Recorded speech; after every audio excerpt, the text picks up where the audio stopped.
Eli, I try to get your counterpart, Eli Graff, to talk about emotions and sentiments kind of going into your senior year, because we started seeing you guys as middle schoolers, and now we're seeing you going into your senior year. What kind of emotions come along with that?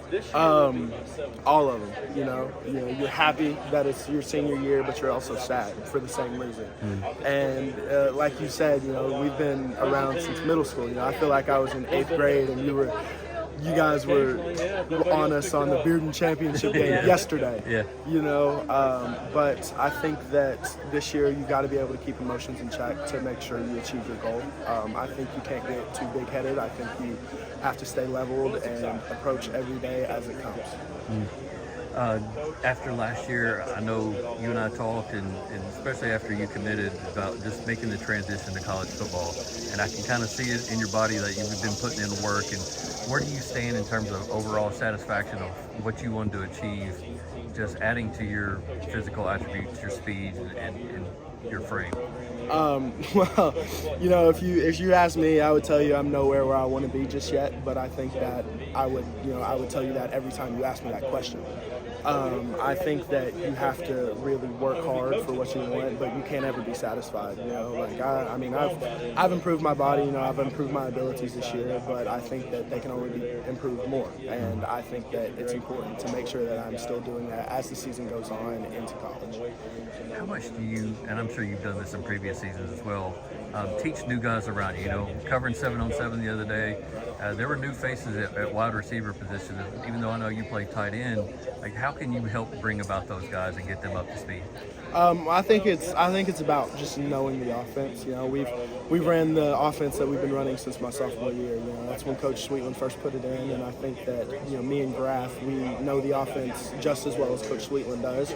So if somebody needs that help them. I think it's important to know every position because you might be playing every position. I know we've been experimenting with me at split out at X or at Y or at Z.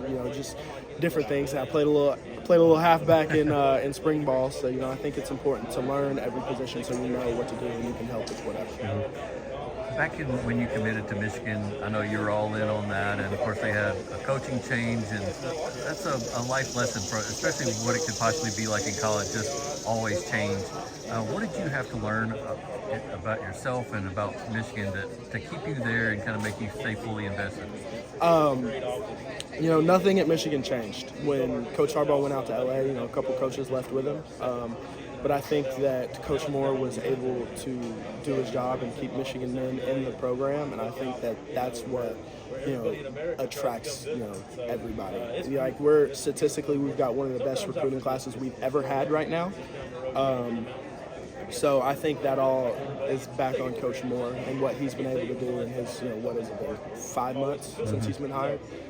So I wouldn't expect the Wolverines to slow down anytime soon. I see you're recruiting on social media as well a little bit. And just how much fun is that to kind of help build what could be an even more special class? Oh man, it's fun. It's fun, man. I think it's cool because I get to show off, a little bit of my personality.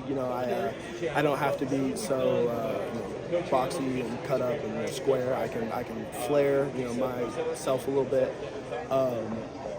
But it's also kind of fun trolling some Ohio State fans. But I think it's important to make sure you build relationships with the fans. I think it's important to build relationships with other recruits because I think that once you get to where you're going, you've got to make sure that the people like you in order to really make the most of your ability and your time and your efforts. Yeah. Just kind of last thing, there are going to be guys that come behind you at Alcoa that are going to play college football one day as well. What advice do you give them on how to handle the process? Because, it changes year by year, but what advice could you give them that would help them the most?